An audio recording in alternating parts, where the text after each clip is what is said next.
There it is. There it is. There we are. Yes. Finally, we get to do this. Finally. Years. Many years. 6, 7 years? That'll be 7, huh? Yes, sir. 7 years this November. Yes, this November. Hey everybody, how you doing? Blessings, salutations, and greetings to all my brothers and sisters out there, all my kings and queens. Here's a fellow king right here, Cesar. We're inside of his shop. Cesar's Caesar's Hair Shop. Caesar's Hair Shop. This guy has skills, man. Not only that, I met him it'll be 7 years in November. Yes. ¿Verdad? November will be 7. It was Thanksgiving. Thanksgiving, yeah. Thanksgiving weekend. Yeah. Yes. And when I met him, I was impressed by his personal touch that he has, by his skills. He can cut women's hair, men's hair, children's hair, older people's hair. But not only that, I was very impressed on how you were in my ear building me up. Okay. And your frequency and your vibration was similar to mine. And I was like, whoa. So up to now, you guys, remember, this is a spiritual encounter and I'm not going nowhere, neither is Cesar. We're here for the long run, long term, baby. But up to now, I've been building this up into which I've been showing you how if you stay in alignment and you stay positive, even though it's hard, life is hard, believe me, it's hard. But then for some reason, God starts placing you in situations and scenarios and around people that are just, woo, fire. So I wanted to take this moment, and this is going to be the first of many, to introduce you to Cesar, this champ, this king, oh my God, this brother.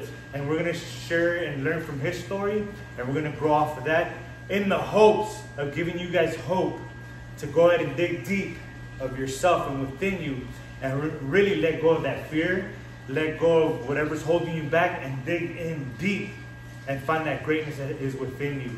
So Cesar, how you been? I've been good. I've been blessed. You know, the quarantine this last year, 2020, was difficult for many people. But more to your point, having God, having faith in God is something that we actually live. I know many times people talk about God and they almost think like it's a story, maybe like a little story from a long time ago, mythology, but they don't really believe it's real. They don't really believe it's true. And I believe what happens is as life goes on for us, we encounter people like yourself who suddenly we've never met, we've never talked, yet we meet and we know there's some energy there that has us connected and it's real. And you feel that. So that solidifies who we are because everything that we talk about is in our heart. So we kind of go back to the basics of how did we get here? And we have to almost go back to Adam and Eve, to the Garden of Eve, right? And look at what God asked us to do. And that was just to take care of the garden and have a spouse, right? Have a person to take care of. Yes. And in today's world, what we live is something totally different. Today it's very materialistic. It's very fast. A lot of financial slavery that happens today. People are working 9 to 5, miserable, hate their jobs, hate going to work, hate waking up. They are so mad at themselves. They hate their spouses. They get mad at their kids for no reason. We're just angry, bro. We're angry at ourselves because we failed ourselves spiritually. We've not connected with God. We say we're going to connect with God, but I feel a lot of us don't really want to commit. It's a big commitment, bro. You know that. Yeah. You have to change your life. You have to undo this chase for the material wealth that society is entrenched in our mind that's so important. What kind of car do you drive? Where do you live? Where do you work? What do you do? What does it matter? At the very end, we all die, and we all die in the same hole at the end. Yes. So, I don't know, it's like a squirrel. You look at squirrels, and they have this big squirrel, accumulates a whole tree full of nuts, and then over here, they got a couple of squirrels just kind of go on their day, and then one day, this big squirrel with a tree full of nuts comes down, and a coyote snatches it and kills it, and the other two just come and take it. You know, so who are we working for, and what are we doing it for? Yes. Who are we working for, and what are we doing it for? And at 25, I had a complete change of life. Yes. I felt God tug at my heart, and I felt God really at this moment changed my heart because there was many years where I cried, bro. I cried for real, dog, with tears. So God changed my sinful nature, bro. Because one of the first things that we have to acknowledge is that we're sinful, bro. We're broken vessels, bro. We're broken. We're flawed. So at this point, where do I go? What do I do? How do I get out of this? And for me, it almost was like a 10-year journey of just asking and praying and asking and praying and almost thinking like, dude, I don't think this is ever going to happen. But then one day God touches your heart. When he touches your heart, bro, I think like you have an experience where he touches your heart. There's no confusing it for anything else other than what it is. And you either understand that and you submit yourself to that and you learn to go with it. Yes. Or you are afraid and you're just, and you say, no, I can't, I'm not going to do this, I can't do this. You know, and so many times we do it and then we go back and we're just almost playing a game with ourselves, really. But when you really feel like God does touch you, bro, when he says, I'm not going to let you go, bro, I believe that firmly in my heart. Because we're here in 2021. Many of us had family members that succumbed to COVID, right? And before COVID, I had a brother pass away a year and a half ago to alcohol. My dad to a massive heart attack. So death is not new. Death is not something that just suddenly came out with COVID. No. It's been part of us since I was born. Yes. Matter of fact, I was going to die a few months after I was born. Yes. So I almost feel like from the beginning of life, I was already trying to survive. Yes. And my parents came to this country to get me medical help. And that's how we got here. I was born in Mexico, Guadalajara. And I got really sick as a young kid. My mom just prayed to God, and my dad was praying too, and they all prayed. And the doctor told him, hey, bro, you better take him to the U.S. because you're going to die right here. Oh, wow. And we ended up over here. Wow. And look at the way God works. My parents had 6 more kids after me. Wow. And they were just going to come give me medical attention. They ended up buying a house out here. They ended up raising a family, and here we are now. 47 years later, I'm still here. And so many times, growing in the inner city, Sereno, Lincoln Heights, Boyle Heights, there was opportunities for us to encounter death, literally, yes. And see it growing up. And my parents said, that's it, we got to get out of here. And that's when we came on Rolling Heights, like in 1987. That's when we ended up over here. 88. And my wife, she moved out here at the same time. She literally, my wife was 3 or 4 blocks away from our house in El Sereno. And we moved out here the same year. She became my sister's friend. Oh. And we ended up getting married at the end. Again, how God works. Yes. Again, everything's in God's hands, bro. Yes. One thing I've learned is to trust God. And when I say trust God, I'm going to tell you a story about how I got here to the shop. I was working at the Los Angeles Times Tribune. Yes. I was in executive position with executive responsibilities. And I'm not even going to say what I did other than I felt for so many years that what I was doing was wrong, bro. Yes. I felt I was a slave to a corporation. And I saw the things that corporations do. I went through the 2008 bankruptcy. We reconciled that bankruptcy. And I was like, wow, dude, this is crazy. This is satanic, bro. People lose their jobs. They don't even care about you. You're a number. You're a digit. And you're just like, God, why? You know? So suddenly you're kind of like part of that evilness. And you feel it inside yourself. You're like, what am I going to do, God?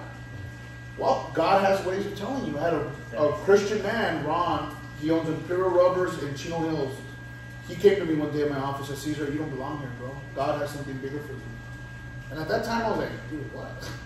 I have an executive job, bro. I'm doing good. I have a credit card. I have all this stuff. My in-laws. Everyone's kind of proud of where I've gotten to, especially my father-in-law. But I feel that what he wanted me to do is what I do now. Ooh. And that it took a while to figure that out. Yeah. And I felt like, okay, what gift do I have? What do I have to offer, dude? And God gave me a couple gifts. The first one, my father, my grandfather, my great-grandfather were barbers. So I'm a 4th generation barber, which is naturally comes in my hand. So cutting hair was natural. My dad was a gabber, bro. He's a barber, a natural barber. So we barbers were social, bro. We could talk. And we have that gift of that. So looking at the gifts that God gave us, and the Bible, God says, I gave you talents. And what did you do with those talents? And our children are our talents, yes. Right? What do we do with our children? What do we do with ourselves? With these talents we have, our children, how do we use them for God's purpose? And 7 years ago, the conviction was I got to quit my job, and I got to come to cut hair, and I got to build kids up. I got to build people up, women, kids, high school, because this world is so lost right now. It has no God, it has no spirit, it has no guidance. All moral values have been thrown out the door. Kids are just, hey, if you feel like you're a boy, you're a girl, you know, there's no law anymore. There's no more order. I mean, we're looking at fish tanks right here. We're looking at shells. We're looking at animals. And we're looking at how beautiful God works and how He made everything perfect. Yet somehow the humans, us broken guys, come and start telling the world, no, it's actually like this. When for thousands of years, indigenous humans, bro, all over the world, tribesmen, these communists, you know, these guys that are evil, that are together in a society, and they only take what they need. There was no competition to see what Indian had the biggest teepee. It was never like that. They never see who could kill most bears. They didn't do that. Matter of fact, you and I know that the Native Americans, the first thing they did was they honored, killed the animal. They said, dude, thank you for giving your life for us, and we respect that. And all of us get everybody on your knees, and we're all going to do a thank you, and we're going to thank son, whoever we thank. But they had that already in their heart. And yet we have Jesus Christ in our heart, bro, from the Word Himself. And we refuse to acknowledge that part of His commandment, which is to respect and to take care of the Garden of Eden, bro, which is this earth. And we destroyed it. Oil, battery, consumption, coal. So I think that right now, one of the most important things that we need to look at, viruses, is ourselves. We need to lose that fear of death. Everyone's paralyzed by the media.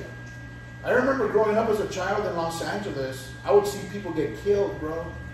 This is the 70s and 80s, and for anyone that knows this, those killings never showed up on the news.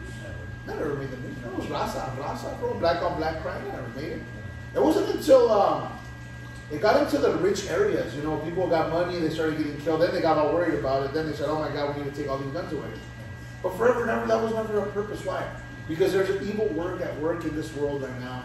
People that refuse to believe there's evil spirits, don't acknowledge that God has controlled everything He's made in this universe and have given access to save Himself. I mean, if Satan didn't have power on the earth, then why would Jesus be tempted by Satan to have all the power of the world? Because this world is really just for a little moment for us. And God has given us this universe, and we're so stuck on the nut like a little chipmunk that we lose the bigger picture of life. So we need to build each other. We need to grow each other. We need to lose fear. When I quit my job, I swear to you, I had no idea what I was going to do. I really didn't. I didn't know where I was going to work. Didn't know like where I was going to land. Like I knew I wanted to do hair, but like where am I going to, like who's going to hire me? And then I want to open my own business, so where am I going to buy? Yet 7 years ago, God like meticulously got me here through my mom. He used my mom to get me here on Thanksgiving weekend. My mom said, go up to the store real quick. And I said, all right, I'll go. And I'm coming back. Oh, you know what? This is where the old lady works, where she's selling the shop. I'm like, what? Yes. And I said, okay. So we stopped by and I'm looking at this. I'm like, oh my goodness. This is a lot of work, bro. Yes. And at that moment, I had already been talking to a girl, and she did makeup and she did facial. She was an esthetician. So she had a big clientele, but she wanted to have somebody help her with the rent. So I was a barber. We don't step on each other. We compliment. So we were going to buy a little shop across the street from the Braille Mall. The rent was $5,000 a month. So it was going to be $2,500 a pop. Well, God had a different plan for me, bro. Totally different plan. She suddenly had to leave to the Philippines. Oh. So I didn't talk to her for about a month. Didn't know what was going on. My mom told me, let's go to Stater Brothers. She landed me here. And I had been praying to God, give me a sign, Lord. Give me a sign of how I'm going to land here. Yes. Well, for 20 years, I worked with a lady named Lucy Roldan. Almost 20 years, for quite a while. Oh, wow. And her name was Lucy Roldan. She was my coworker. Well, I get here, and there's two lady owners, Lucy Rojas and Lala Roldan. Oh. So when I looked at the license, I saw the name Lucy Roldan just crisscross across, and I'm like, holy shit, this is it, bro. But I'm like, I don't even like this place. But I'm like, but this is it. I mean, how much clearer does God put it for you, you know? And I was like, dude, this is it. We can't be blind to that. No, you can't. That's not going to call me like, hey, dude, this is it. It's not going to happen that way. But I believe firmly in my heart, because at that moment, I just like, it just crossed. I was like, Lucy, I call Lucy for my word. I go, Lucy, you're not going to believe this. She's like, what? I go, this lady and this other lady, they own this shop. Her name is Lucy Rojas, and the other one's Libradora Lala Roldan. So I crossed the name of the two owners that were listed on the license, and it was Lucy Roldan. You. So I continue your name as a co-worker through these two ladies as a sign of God. And the first thing that Lucy told me when I got here, this shop is blessed by God. Amen. She said that to me. That was the first thing she told me. This is a shop that is blessed by God. Amen. And I said, wow, Lucy, really? I'll tell you what, 6 years later, 7 years later, amen. Is that actually right? The pandemic took all the shops around here out. They all closed up. I just saw. There's nothing here. I didn't notice that. There's nobody here, dude. All the closets empty, guys. You guys. That's real, dude. But God's hand is in this business because we're going to go ahead and help other people. And I just walked, I got dropped off here, but I'm like looking and like, hey, everything's closed. I didn't know that. Everybody lost their business. Even the barber shops across the street. The ladies that were here, the ladies that were back there, the lady that was on Stair Brothers, all those barber shops, all those hair salons, bro, they all closed. Wow. They lost their businesses. Yet God had a plan for me 7 years ago when I left my shop. You know what he did? He allowed me to rent my house out. Sold my house last year when the pandemic hit. And I never needed money for rent because that was taken care of by the situation that God put me in. Which was he put me at my mom's house. Which he allowed me to live with my brother for a year and a half before he passed away. Oh. And I was with my mom in her house when that happened. When their youngest son passed away, I was living with my mom, so my mom would not fucking crash. And you were able to be there to console her. Yes, sir. Be the strong, solid man, man in Christ that you're supposed to be. Yes, sir. And take all the burdens, give your burdens to God, but you're able to be there in the moment. Yes. Oh. He had already set me up there, bro. God is perfect, bro. God is perfect. I'm telling you, I am a witness to the testimony of God, Jesus Christ, His Spirit. Yes. And He's perfect. We're the ones that are flawed, bro. Yes. We're the ones that we think we're smart. We think we're cute. We're going to rationalize it somehow. You know, I know I shouldn't do it, but I'm going to kind of like think of it a different way. You know, we're going to get clever. You can't get clever with God, bro. We can't. We try. It's cute, but it doesn't work. So, yeah, that's absolutely true. Yes, God has worked in my life, in my mom's life, in my family's life, and in so many other lives. You know, but the people who say God is not in their life, you know what I noticed? They really, really, really resent God, bro, because they really haven't found Him. They didn't wait for Him to say, I acknowledge you. They just kicked them out, bro. They weren't patient. They weren't persistent. They weren't genuine. You know, when you want a woman to love you as a man, you want her to be persistent. You want her to be like, yeah, she loves me. You want that conviction. You like that. When your kids want to tell you, when your mom, you want her to know it's not, she's just not saying it just because, you know, you want it to come from her. Well, sometimes we don't, bro. And even when we're in a crisis like right now, people are still scared and panicked, and they still haven't looked at God and said, you know what, I trust God. Nothing's going to happen to me. And even if we get COVID, it doesn't matter. God's going to take care of us. And even if we go away, bro, that was God's plan from the get-go. So never fear death, bro. Fearless. Fearless is right. Always praising God for the good, praising God for the bad, praising God every minute, every second of every day. And the most important aspect of life, bro, is bringing others and raising them up and helping people that are less fortunate than us. That's it. Real basic, real simple. That's it. Yes, sir. You guys, I've been talking about this since last June, right? And it'll be 9 years ago something happened in my life. And God spoke to me, not verbally, but it's just signs and signals that I see now and I can feel them. And my mom has been a big influence in my life because she's a business owner as well. And she's mentoring me and showing me the way, but I still have to find my own way. But I know with God on my side, it's this right way, but not being fearless. But what you're saying, bro, is just like, man. So I've been talking about this now. You're hearing this from another soldier, warrior. And all it is being patient, being faithful, being fearless, and believing in God. And believing that God, when He created you, He created a magnificent creation. We're the top of the food chain. We're the top of the animal kingdom. But if we're living in fear or hopeless, or if we're living in joy, even though the times are hard, because remember, God makes us strong in our weakness because we no longer rely on our strength, but rely on His strength. And as long as you're seeking first the kingdom of God, then everything will follow. And we're not talking about money. Yeah, money's okay, and it's a tool, it's a lubricant in life. But don't sell your soul for chasing that dollar bill. No, build others up. Like my brothers, I am building you guys up because I hear a lot from you guys. But he's building other people up. And now we're in the same frequency and vibration, talking about building others up. Not pulling a fast one on nobody. No, being truthful, being honest. So at the end of the day, we could lay down and go to sleep like a king and like sleep and dream and wake up with a smile, right? That's right. Every day. Every day you're thankful. I believe that when you do something in life and you're doing it with God at the very core of everything you do in life, then you can close your eyes and you can run off the top of a building, dude, no matter how tall it is, and you just jump and have the faith that it's going to catch you, bro. That's how I felt when I quit my job. I felt I jumped off the building because I had a nice income, bro. I had a pretty decent income. It was nice. It was actually really, really nice. My mother-in-law, my father-in-law, and many people around me thought I was crazy. My wife, my poor wife. But God gave my wife the strength to support me in this venture. And to this very day, my God has given me everything that I need to get to where I'm at. And it's not material. Because it's not. But the most beautiful thing of it is the fact that there's people out there that acknowledge that we can matter in their lives. Even if it's just giving them that, you know what? God loves you, bro. You're a good human.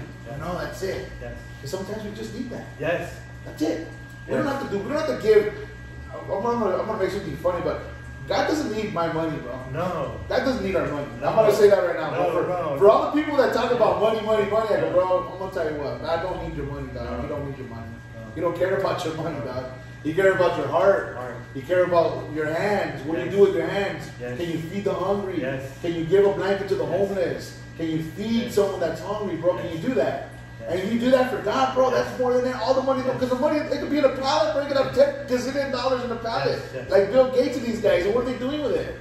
Nothing. They can end homelessness if they wanted to. But they start businesses that start on other businesses. That they take advantage of this situation right now. Instead of giving this vaccine away, they're making billions of dollars on this vaccine. Which was all a plan and a scheme. That's all it was. I think it was. I don't.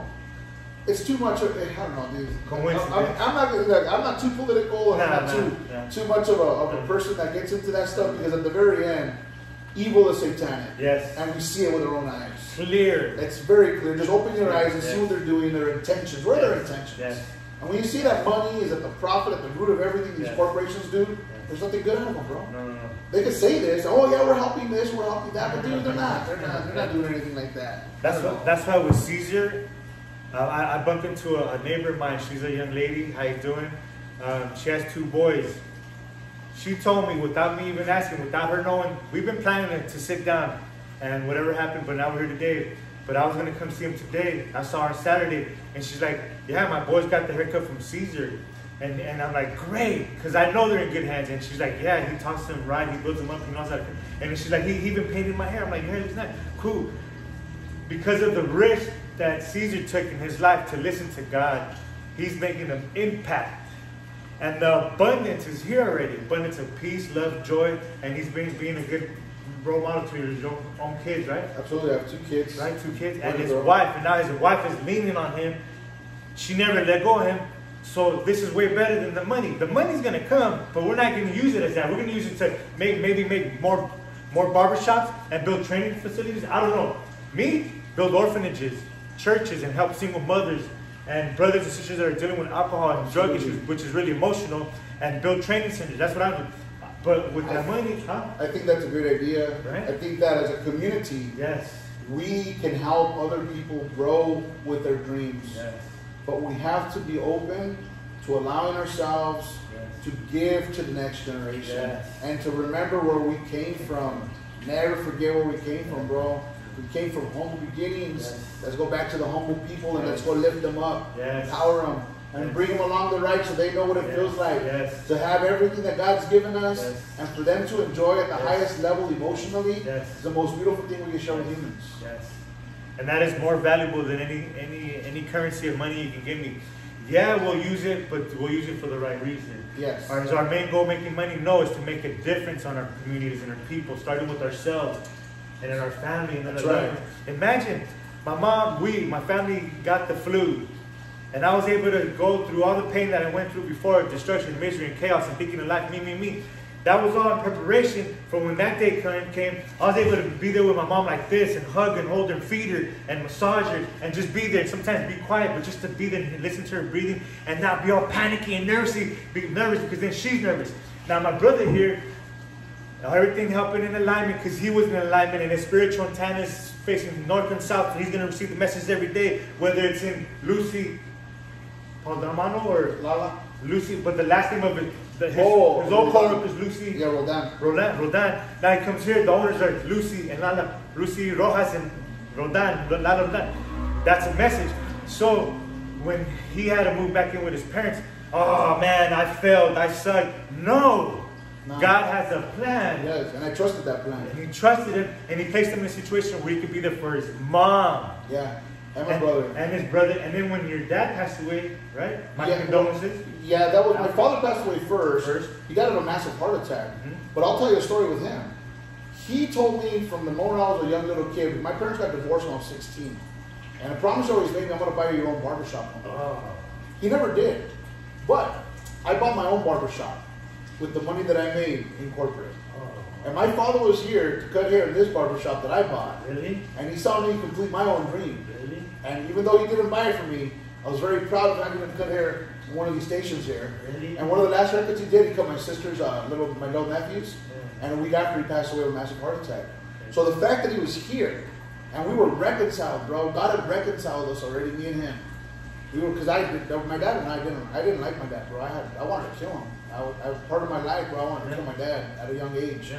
But God reconciled my life, bro, and I was at peace with my father. He'd come here, and I told him I love him, and I kiss him. Something my dad was very anti. He was very anti that. My dad too. Very Mexican machista. My dad. Only the hopos do that. Nah, bro, you know what the hell? So, well, when I finally got the shop and stuff, when we finally kiss and hug, and I love you, Dad, big old wet kisses, It was beautiful, dog. It was beautiful because I was finally at peace with who I was as a human. I was no longer trying to be anybody that I wasn't, dog. God had already allowed me to see who He made. And what I was trying to demonstrate to people is, listen, this is who God made. He knows I'm flawed. It ain't me. It ain't us. I'm imperfect. God knows that. Like, I have 2 kids. And anybody that has kids knows this. Our kids ain't perfect, bro. I know when they're little, we all talk about how smart they are and how good they are and all this stuff. That's just a little pride getting in the way. But all our kids are equally beautiful. All our kids are equally capable. And every single one of our kids is a child of God. Amen to that, bro. And we need to be very receptive to that, because today, parents don't give the kids the time that they need. And we put them on the computer so we can go do our little thing over here on Facebook and social media and go drink with the homies and go do that. But we forget our children, talents that God gave us. What are we doing with them, bro? Building them up or breaking them down. Exactly. Are we ignoring them? Are we ignoring them? Are we letting someone else raise them? So that when they're teenagers and they're trying to kill themselves because something went wrong in their life, you can't figure it out. Oh my God, now you want God. It's like, no, dude. We've always had God, always. He's always been there with us. We are the ones that separate ourselves. Our lifestyle. So I believe that today, the one thing that I want to just wrap up with is that we need to lose our fear. Fearless. We need to be fearless. I love how you go out there and you put a little podcast together, you put a little YouTube page, and you're doing it with people through the way that God has given you the ability to do it. God has allowed me to do it a certain way. Yeah, we're both doing the exact same thing. You're doing it your way, I'm doing it my way. Together, we'll cover more area. We cover more people, and we'll just reinforce each other's message even more. So next week, we're hoping we can do this on a weekly basis. And maybe later on we can bring other people to talk about the same thing, because I've come across other people that share similar. But I think it's a beautiful thing what you're doing, Marcos. I love what you're doing, bro. I've always loved you, Holmes, as a homeboy to you. You're a good bro. So to me, it's an honor to have the opportunity, the time to give you. So together we can just share this with other people. How we've always felt. This is how we've always been since day one. Marco's never changed since I've known him. Always been the same, always a giving person. So I'm just very honored to be here and be able to do this. Now, Michael, like what you said earlier, God doesn't need us. But I want to recruit the world and bring them to God. Because I'm going to pay my accounts one day. I'm going to see him, I'm going to kneel down and be like, what did you do, son? I brought people to you. He's like, okay, good. And that's what it's all about. Cesar's doing it his way, I'm doing it my way. But together, when we combine, we can make a bigger impact, which is what it's about. And then we recharge. And then we continue to go on, and then we'll meet up again and recharge and go again. Because it is hard out there, you guys. But we cannot live in fear. We don't watch the news, bump the news. I don't watch the news. My television's broken, but I never fixed it. It's been broken for over a year. I haven't watched news. I don't watch the news either. Matter of fact, I got into fish tanks. Yeah. When COVID came around, Yes. I decided to Yes. follow the theme that God gave us. Yes. And what is that? Life, bro. Life, Water, love, freedom, exactly. health, abundance. And by doing this, we're able to receive the messages on a daily basis, and that's what we want to have you guys do when you're ready. In the meantime, don't worry. It is hard. You are understood. You're not misunderstood. You're not the only one. You are unique. You are special. But it's up to you to take that action. The blessing is to wake up, and the rest requires action on our part, like we did today. Yes, sir. And we're here to honor you guys. Thank With you, this Lord. being said, yes. With this being said, blessings to you guys. Thank you, Lord. Thank you for listening, guys. Have a great day. Have a blessed week. Yes. We'll hopefully see you soon again. Yes. Yes.